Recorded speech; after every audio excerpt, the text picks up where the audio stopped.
We're getting busy here. Let's get busy. We're going to get down. We're getting dirty. We're going to make people a lot of money on this podcast. Yes.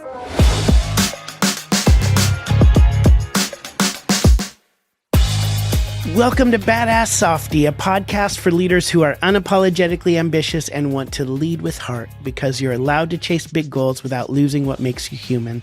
I'm your host, Dr. JJ Peterson, and today I am so excited to be interviewing my friend, Amy Porterfield. If you don't know who Amy Porterfield is, she started in the corporate world working with Tony Robbins and other huge names and left that world to really start her own online business that since then, about past 15, 16 years, it's really generated over 120 million. She's helped over 100,000 other people, students of hers, cut through the noise, create their own online products and launch businesses. She's a New York Times bestselling author. She has a top-ranked podcast. She's in Forbes. She's in Fast Company. She has done all these amazing things, and she is also a very dear friend and mentor of mine.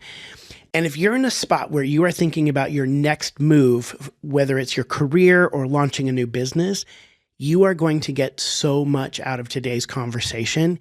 Amy walks us through her process, and I learned so much from it, and I know you are going to as well. So without any further ado, here is my conversation with Amy Porterfield.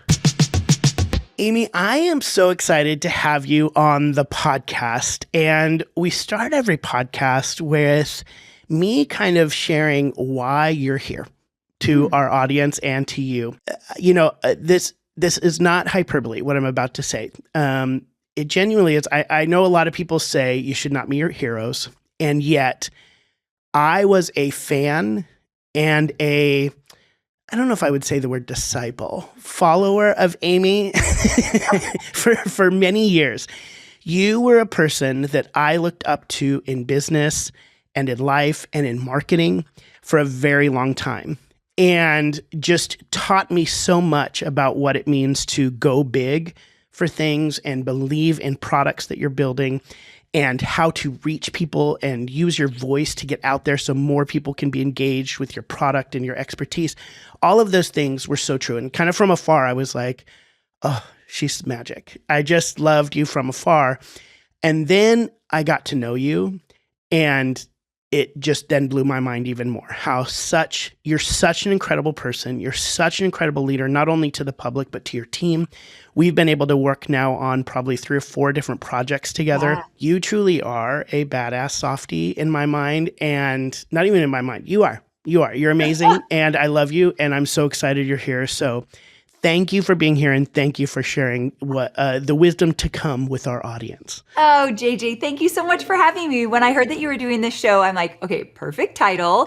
And also, you know that I have always been a dear fan of yours and now friend. I mean, the fact that I got to go to your wedding and the fact that we got to work on special projects together, and it's just so fun always being with you. So now that we get to do it on your show, even more excited. I know. So we could go, we caught up a lot ahead of time, but we could spend the whole time just catching up on life. But sure. We're getting busy here. We're going to get down. Busy. We're getting dirty.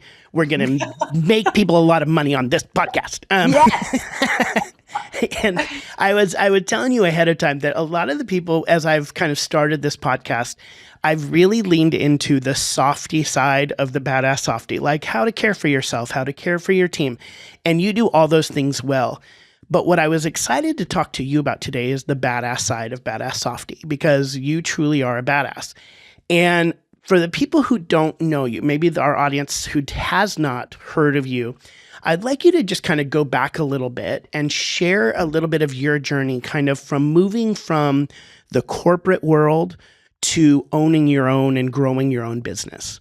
How did that happen? Talk to me about that journey you took. You know, JJ, I always say that I am an ex-corporate girl turned accidental entrepreneur. It never really was part of my plan to build a business and have, my own little empire over here, which is not really an empire, but we'll pretend it is.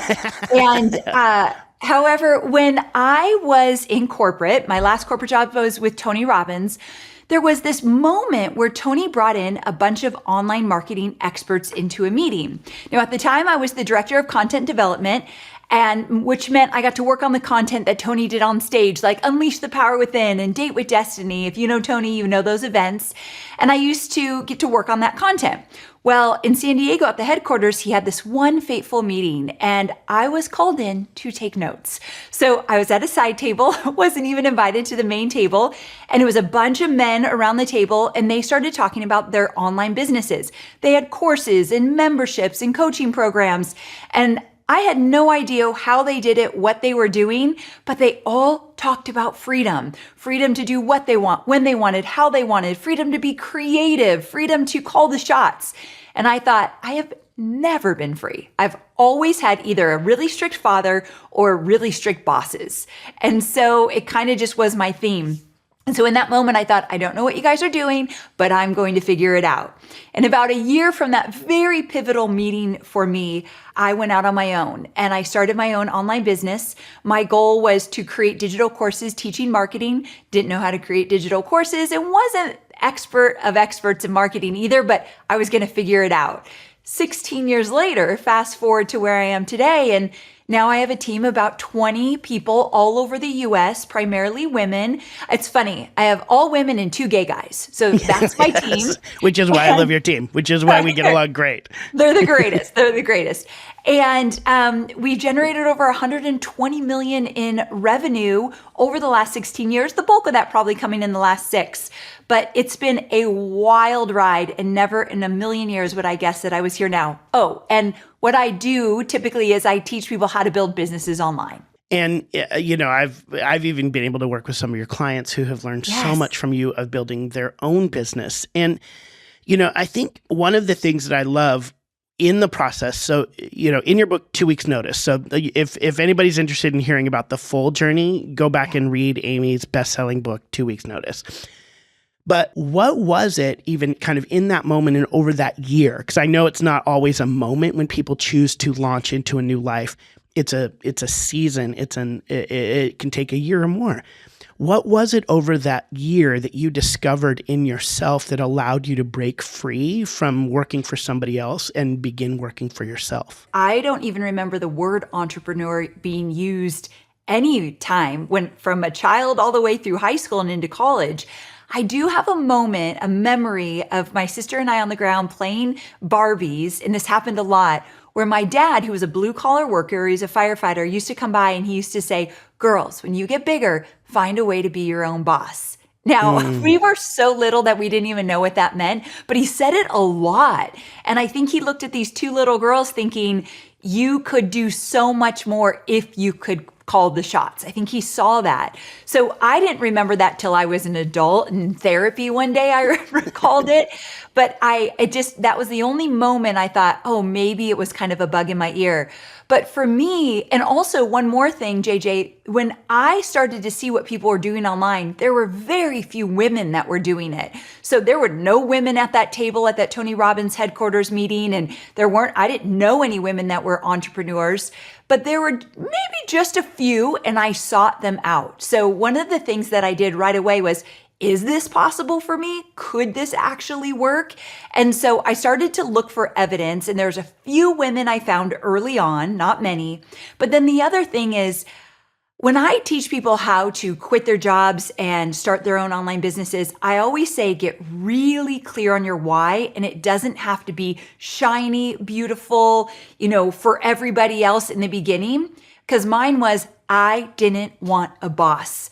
I had realized that from such a young age, I'd always been told what to do. And in my case, because back in the day, a lot of bosses were men primarily, I really just had male bosses telling me what to do. And so there was just this moment that I thought, what if I didn't have to do what everyone else says I should do? What if I started telling myself what I could do? And it was this little voice that over the next year got louder and louder, because it wasn't like I went into that meeting, I saw what these guys were doing, I realized they had freedom, and boom, I was out. I had to take tiny little baby steps all the way to the day I left that headquarters. So to me, it was a whisper that just started to get a little bit louder and a little bit louder when I looked for proof that maybe it could be my reality. And what, again, I'll say it, that I think you've become that proof for a lot of other people. Like that, a lot of people can look to you and go, oh, there's somebody who is doing this, a woman who is out there doing this, who's building a business that really gives her the freedom and the lifestyle that she wants and the family that she wants, all of the things that you're building. And you've become that proof point for other people, which is so incredible that you now give back in that way. And, let me ask this, because I'm sure that as people are listening, there's probably a lot of people who maybe are in this space where they're like, well, I have this idea. I have something I want to build. I want to grow. And they've heard the whisper. So that's the first thing, is listen to the whisper. The second thing is start taking those baby steps to talk to other people who are out there, to make small moves. You don't have to go tomorrow, but small moves. Was there a moment along the way, that maybe you didn't pull the trigger that you thought maybe you should have? Was there, the idea is, I think you teach a lot of people out there how to build a business by being themselves and betting on themselves. But was there maybe a moment you didn't bet on yourself and yet still kind of pulled through? There's probably a million times in the early days that I didn't bet on myself, for sure. When I was with Tony, I was in the content department. But at that time, when things were really changing in the company, which was to my benefit, I asked if I could be in marketing. And so, because I thought, if I could be in the marketing department for a while, this could really help me with what I want to do when I get out on my own. And there were so many huge opportunities in the market. They said yes, but there were so many opportunities in the marketing department that I could have jumped in and embraced, but I was so scared. And I kept thinking, people are going to think, who does she think she is? She didn't come from marketing. She's not a marketer. And so I would tell myself, like, okay, they moved you to marketing, but you don't need to play big here. Just like keep your mouth shut. Just do what they said. And in corporate, I was the good soldier for sure. And so there were so many opportunities I wanted to jump at, but that voice of, who do you think you are? And so also, JJ, I had a moment when I was at corporate where I won't go into the story. I tell it in my book, but I had an executive in the company say to me, I had made a decision, and she said, who do you think you are? You're not a marketer. And so it came to life. I had heard it in my own head so many times, and then there it was. It's almost like I manifested it. So we have to be so careful. And when we're in a pivotal time, when we want to make a change, when we want to do something new, you cannot believe everything you think, and you have to be so careful of the thoughts that go in your mind. Because mine actually literally became a reality when this woman said it to me, and I was crushed. And in that moment, there was an opportunity I could have jumped at in terms of the marketing department and managing a launch that I didn't even put my name in the hat. And so I definitely could have seen myself kind of do a bigger leap into my business if I had learned more. I was just too scared. Yeah. And I think for a lot of leaders who are self-aware, you almost become too self-aware. Like, you know what I mean? Like, Yes. like self-awareness is a gift. Emotional intelligence is a gift.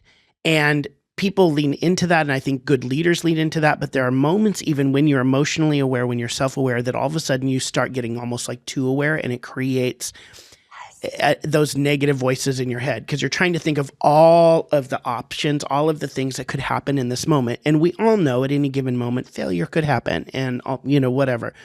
But when we're too, I don't know how to say it, but like almost when we're too self-aware, we think of all the options, and that sometimes hold us back. And I think sometimes we need to lean into the positive side of self-awareness and emotional intelligence to be able to say, no, I know myself well enough to know I'm good at this. I know what I'm doing. I have some experience that has shown me that, and I'm going to move forward without all the answers and all of the things in order to benefit my own career, but also the careers of everybody around me. Because I think when you shrink yourself, right? Like even in that moment, when you shrunk yourself, it wasn't just about shrinking for you. You actually didn't help the marketing department do what they were supposed to do. When you knew at least you could contribute in a new, powerful way. And same thing when you're talking to all of these entrepreneurs out there, helping them launch courses, launch businesses, take their businesses to the next level. If you keep letting that voice in your head go, who am I to help hundreds and thousands of people launch businesses?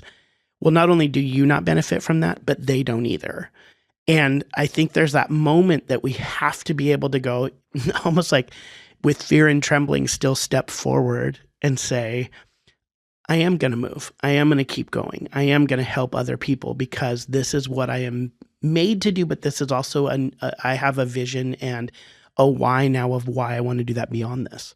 It's so true. I think it comes back to the fact that a lot of people wanting to start something new, they're waiting till they're ready. And that never comes. If it's big, if it's bold, if it's scary, you will never feel ready. And so it's so cliche, but that whole idea of doing it scared, that's the only way I know how to do it. Like that is literally the only way. And so, yeah, once you hear that whisper, I think your biggest responsibility is to make it a roar. Find a way to make it as loud as you can make it, but it takes some time to get there. 100%. So, that's kind of your move out of corporate into starting your own thing. And then you have some, you kind of famously talk about your very first launch that you did not go great. Right? But since then, you've launched a number of your own products. You've helped really thousands and thousands of businesses launch their own products from there. So I kind of want to move into this next phase of your growth. So you had the courage to launch, and then you start seeing some success and you start bringing some team members on.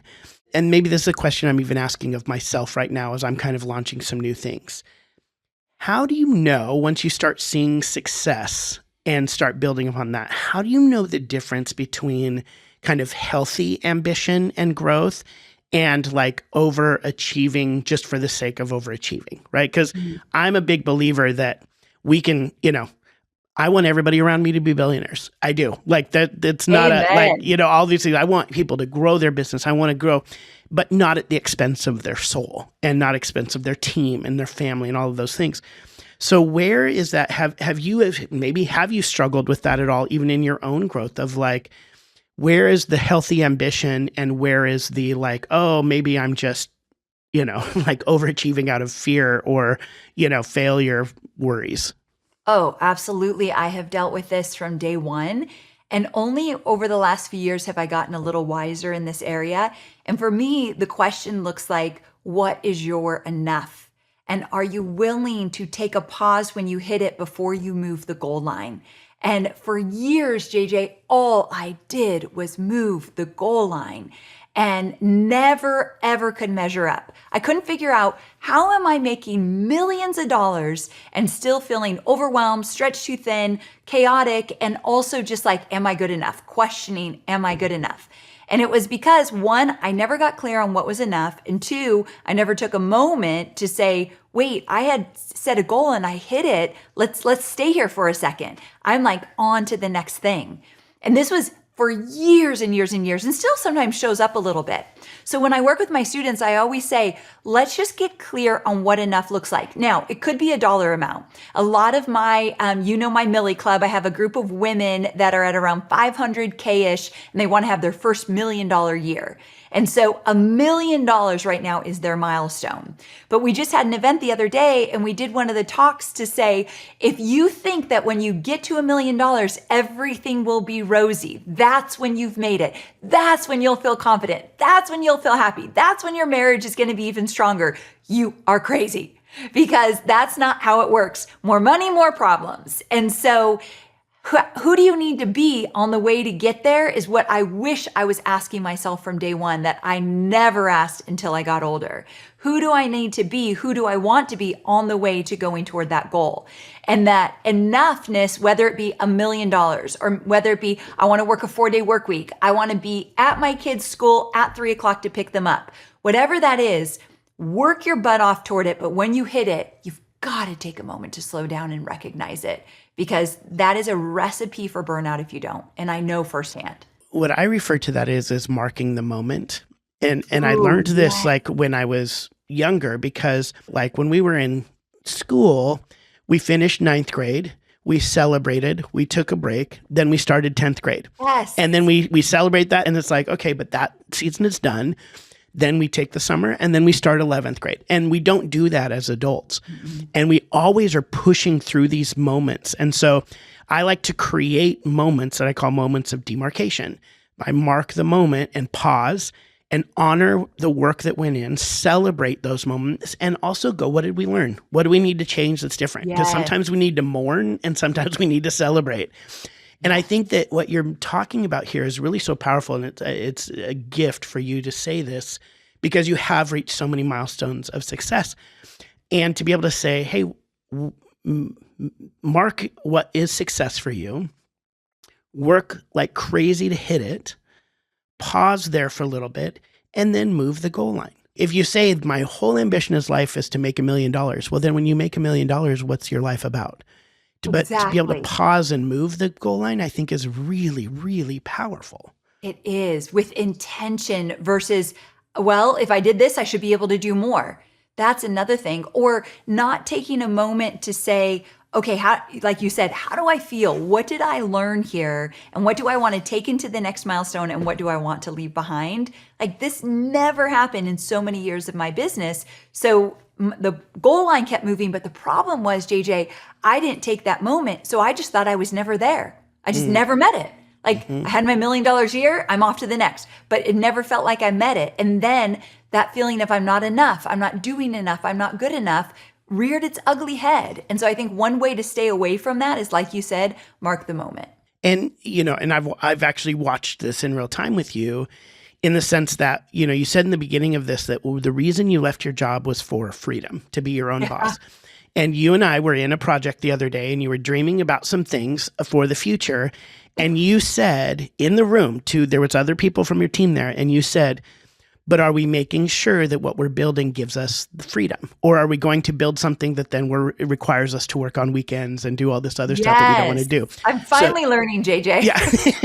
Well, I watched you do it in real time and model that for your team, because there was real ambition in that room. I mean, we were talking like big stuff of where we're going to change the way that business is done for a lot of people and do all these things. And we're going to have our best year yet, all these things. And yet, even in that moment, you went back to your why of like, okay, if we're going to build and make these changes and do these things, it better be because it's supporting the ultimate goal, not just make money and not just like become bigger and better. It's just, we're doing this for a why. And you stopped the team in that moment, just kind of for a second. It wasn't a big, you didn't make a big deal, but you just said, we need to make sure that we're doing this. And if we get off course, then we need to self-correct. And it was a really powerful moment for me, even in the room, to watch you do that. So as you kind of speaking of that freedom, so you're now, you're continuing to evolve even in your own business. I know you've always helped companies launch online businesses, but you're doing a lot more coaching and mentoring right now. Yes. What was it about moving into that mentoring space? What made you want to do that? Because it requires more hands-on. It requires a bit more one-on-one, which is always, for those of us who travel and do that stuff, it's beautiful and wonderful, but also more exhausting. So what kind of moved you into that space of where you're like, no, I'd like to actually do a bit more hands-on coaching with women in business? It was my own personal growth. And this is something that I really want those listening that are maybe starting something now, to remember that whatever you do now, you do not need to do it forever. Your business can evolve. You will evolve. You'll grow. You'll shift. You'll change. And that's coming from a girl who has stayed in my lane for over 10 years with the same kind of thing. I've been in business 16 years, but for a good 10 years, I've done the same thing, creating courses, teaching people how to create courses, all that good stuff. And so I really believe it's important to stay in your lane and do your thing and become known for something so you can cut through that online noise. But after so many years, I realized I want to have different conversations. I've been working with newbies since the beginning, just leaving their 9-to-5 job, just starting their online business, and it's been a beautiful experience. But I realize now in my late 40s that I want to talk to women who have already started, who are in the trenches, who are doing the thing. And it might look messy, it might look confusing, but they've started, which is such a huge milestone. And what can I do to catch them at that moment and help them make their transition easier, help them build a stronger foundation so they can get to their wealth faster than I did? And so I've made all the mistakes for 16 years. So I know what it looks like to make the mistakes or to make the right decisions, and I could pour into them. So it became a kind of an evolution for me. I felt like I was evolving. And what I could have done is said, you know what? I've built this business. I'm known for this one thing, helping people create and launch digital courses. And I'm getting older, so I'll probably just run my course and maybe just like retire into the distance. However, I feel more on fire now than I've ever felt in my business. Maybe I'm wiser and all the years of mistakes have helped me, but I was ready for a new conversation. And here's the ticket. I didn't just wake up one morning and say, I'm going to trash it all and I'm going to start new and no one is even going to recognize me. I'm, again, a really big fan of baby steps. So just over the last year, I've been kind of creating and pivoting and making new decisions. And now in January, right now, this comes out in November, I'll be able to launch something brand new that I've never done before, but it's kind of been in the works for a while now. So again, it's okay to make shifts and it's okay to go slow to ensure that it's the right decision for you. So good.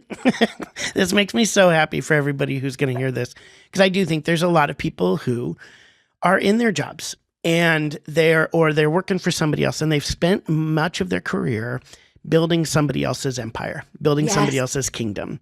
Yes. And making other people rich. Yes, I've been there. Yes. And they're saying to themselves, maybe it's time for me to step into owning my own thing. Oh, I just got chills when you said that because it's such a moment. Right. And it doesn't have to be it doesn't have to be the Jerry Maguire moment where you're like, go in and yell at everybody and throw everything in a box and walk out the door. I don't think it's never looked like that in my life. No transition in my life has ever looked like that. But it often started with a whisper of, especially when I was again in that faith space, it was the holy discontent is what I called it. Just that whisper that says, maybe there's something different. Maybe there's something different.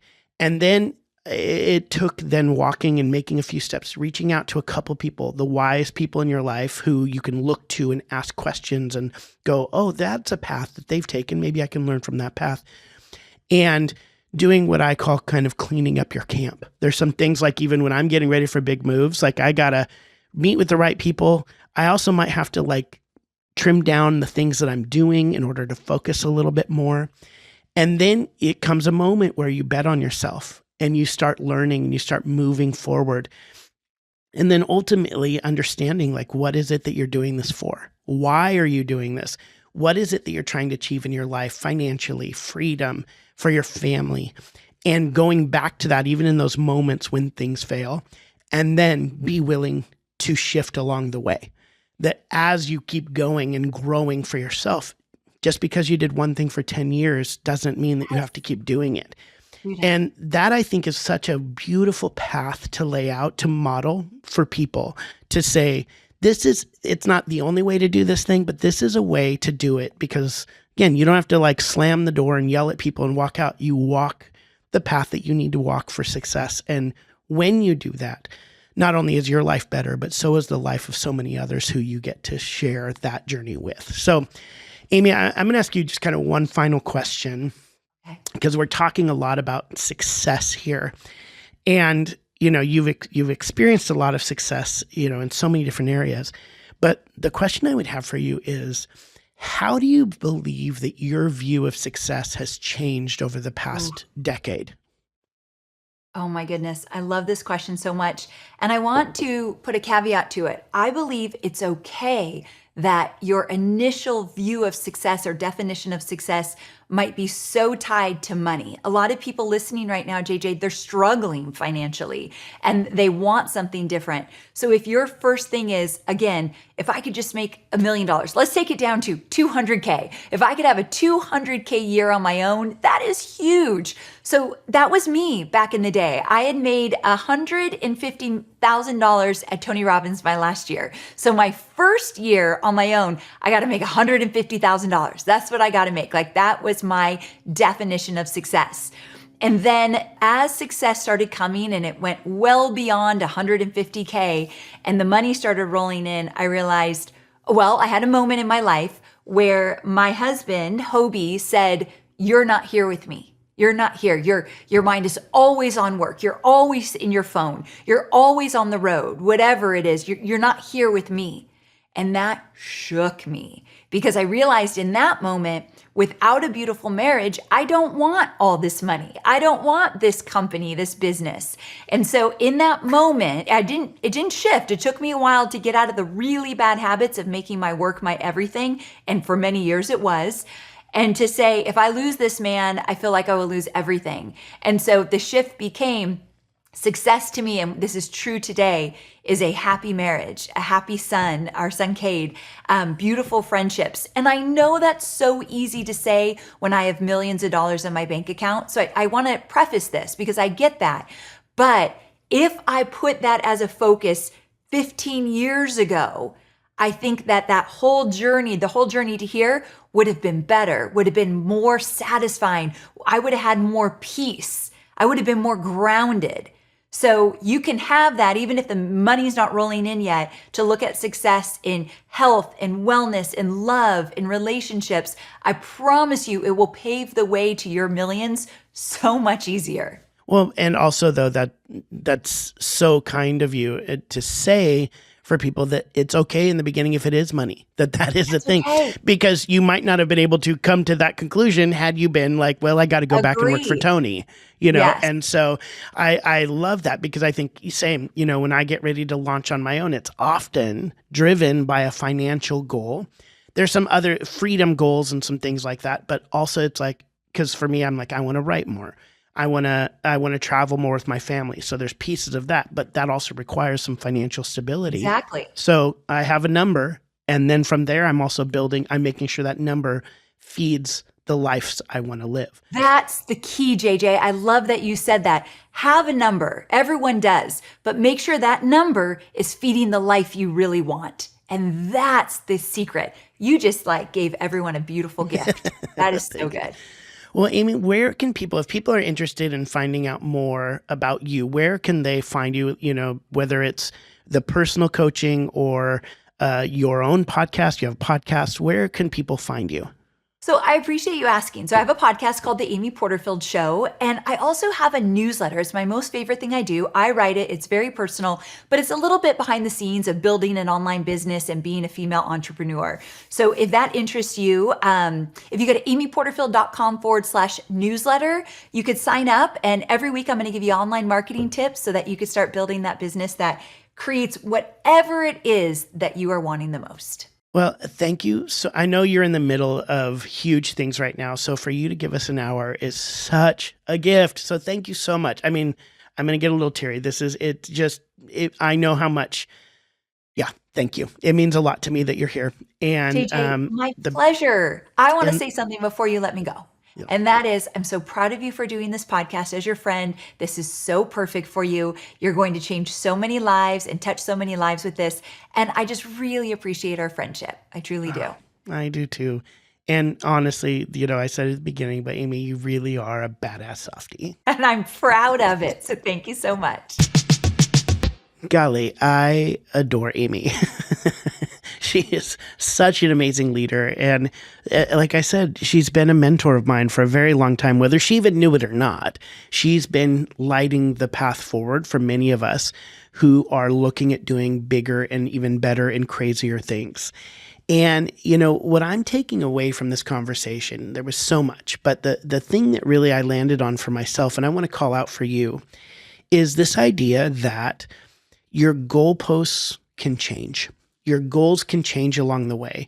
What gets you to take a leap into that next phase of your journey, whether that's in the company you're working for currently or launching out on your own. It may be financial, and that's okay. But what's the goal that you're trying to achieve with your next big move? And then as you make that move, what is the next goal? What is the next thing that's going to inspire you to keep moving? Now, as Amy said, pause and celebrate when you reach those goals, but really, it's okay to move that marker, to keep climbing in a new way. I've discovered so often in my life that the thing that got me to make the next big move was not the thing where I ultimately landed. Does that make sense? In the idea that there would be something that said, hey, I'm going to go for this goal. And I started to move towards that goal. And when I did, it changed my mindset. It changed my attitude. It changed my experiences. And as I started moving towards that goal, all of a sudden something else came up that was the thing. And that's when I kind of took a right turn. And all of a sudden now my life is wholly different. So I think the thing for me that I keep coming back to in this conversation is the idea that it's okay to change your goals. Set the goals, know why you're doing what you're doing, but also hold it loosely in a way that allows you to pivot when it comes time to pivot. That is the gift that I'm taking away from this conversation, and I hope that it's helpful for you as well. And so let me leave you with this. May you listen when the whisper comes, that quiet voice inside that knows when it's time to move. May every bold step you take be anchored in purpose and a why, so you never lose sight of why you began. And when you reach the summit of what you've been chasing, may you pause, breathe, and celebrate before you climb again. Because we believe you can be both ambitious and kind, fun and driven, powerful and deeply human. Your leadership can inspire, your success can have soul, and your ambition can make space for everyone. That's why you're a badass softie. We'll see you next week. Thanks for listening. Follow and subscribe so you don't miss an episode. BadassSoftie.com is crafted by Fruitful Design and Strategy.